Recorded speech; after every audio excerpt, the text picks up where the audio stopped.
I find the Drow to be a frustrating race, mostly because of how they tend to be portrayed.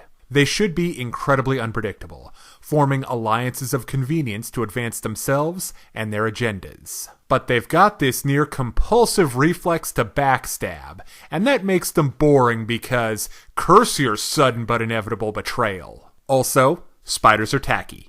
There, I said it. But none of that has anything to do with the race itself, and there's a lot of potential for Drow characters if you can just not stab the party in the back for 5 minutes. I know for some players that's a real temptation.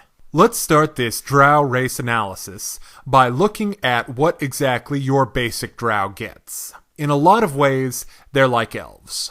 They get a +2 to dexterity, a +2 to charisma, and a -2 to constitution. Drow have weapon familiarities. They get hand crossbows, rapiers, and short swords. Drow are immune to magical sleep and get a +2 bonus on saves against enchantment abilities and spells.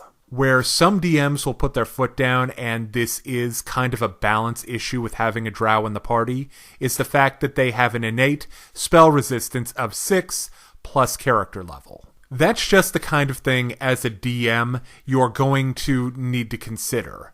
Is this the kind of campaign where one person having this special form of resistance is going to make everyone else feel inferior?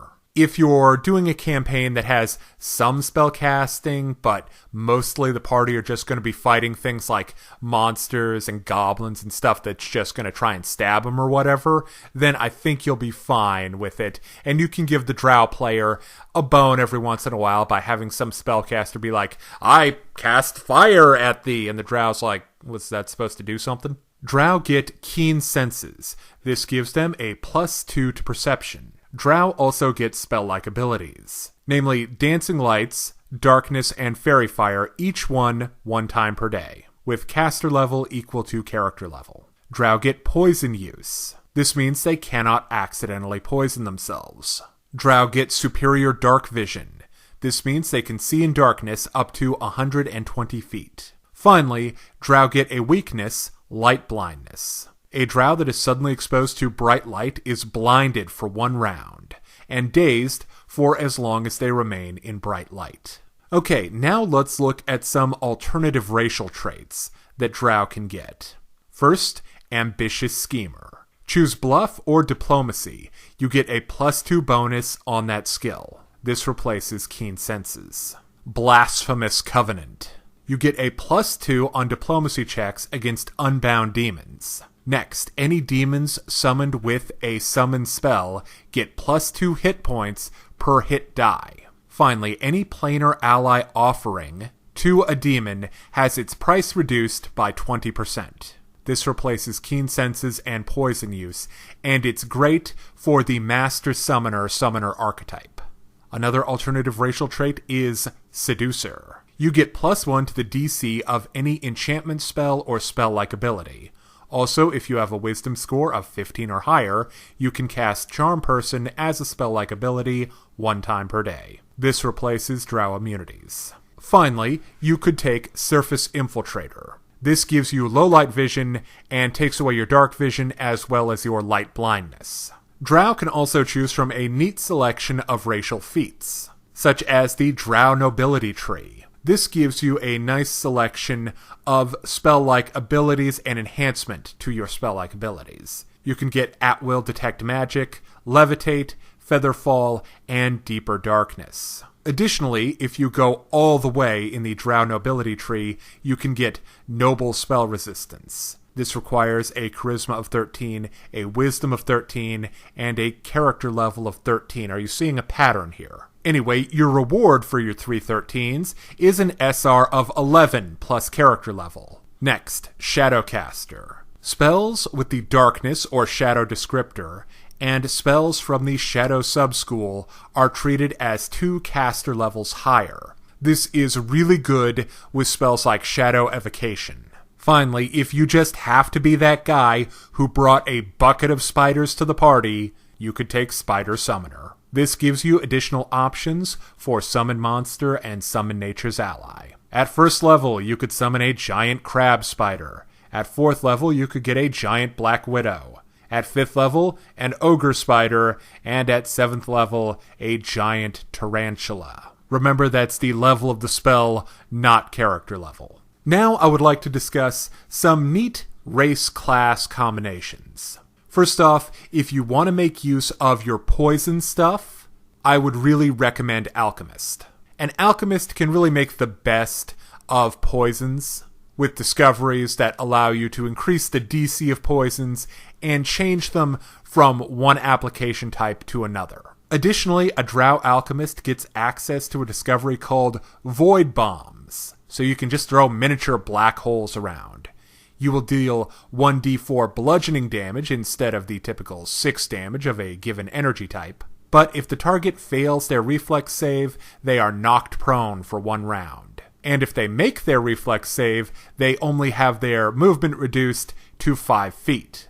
Sadly, Void Bombs do not do splash damage. I also really like the idea of a Drow Swashbuckler. First off, because it fits the arrogant Drow swordsman stereotype really well. And also, your ability scores work great with Swashbuckler's finesse. And you'll have plenty of things like parry and riposte, as well as the other deeds that the Swashbuckler gets. Next, I think there's a lot to be said for a Drow Oracle, especially if you go with the Shadow Mystery, which is all about battlefield control with lots and lots of summon monster. Think of all the shadow spiders you could have. Next, Drow Rogues are very good and very dangerous, because they can get sneak attack very easily. Using your Darkness spell-like ability will blind creatures without dark vision. A blinded creature loses all of its dex bonus to AC, thus your sneak attack. And they'll have a very hard time hitting you. Summoner, which I've touched on before, you have good stats for it, and you have some neat racial traits. Drow Sorcerers are good because you have the stats for it. The high dexterity means you can make those range touch attacks, and the charisma means you'll have a lot of ammunition. Finally, I think you could have great fun with a Drow Mesmerist, especially if you take the Seducer trait, which increases the DC of the many enchantment spells that you're going to be casting. Finally, I want to leave you with some inspiration for Drow in your campaigns. There is a lot of literature from the Dungeons & Dragons universe and the Pathfinder universe as well about the Drow. For all that I might like to dump on them, Dritz de Werden is a great character, and Menzoberranzan is a very interesting city. Also, I'm a fan of the movie Thor 2: The Dark World. This is definitely not one of the more popular Marvel movies, but I really liked the villains. They're different from the typical Drow that you're going to see in things like D&D, where they're really emphasizing the mystery of them and the strike-out-of-nowhere tactics. Also, I really liked the H.R. Geiger aesthetic that they gave a lot of their stuff. The Dark Elves from the Elder Scrolls are a very interesting group. Like a lot of things in the Elder Scrolls universe, they have a huge amount of backstory. The houses of the Dark Elves in Morrowind are all very interesting. The tribunal of the Dark Elf gods are cool. Their relationship to the Daedra, it's all just very interesting stuff. Finally, the Dark Eldar from Warhammer 40k. The city of Commorragh is Menzoberranzan times 10 on steroids. They've got it all. Evil Drow torture scientists, gladiatorial arenas where lovely Drow ladies slaughter helpless innocents for the aplomb of the crowd, constant backstabbing, shifting alliances, piracy, and all the degeneracy your black little heart desires. All of that stuff also kind of applies to the Dark Elves in Age of Sigmar and the Warhammer universe. Morathi and Malakath are very interesting characters, kind of how they relate to the elves in the Warhammer world, and the reasons why the Dark Elves came to be in the first place. Thank you for watching this race analysis from D6damage. If you're interested in more class analysis and strategy guides for Pathfinder, check us out right here on YouTube.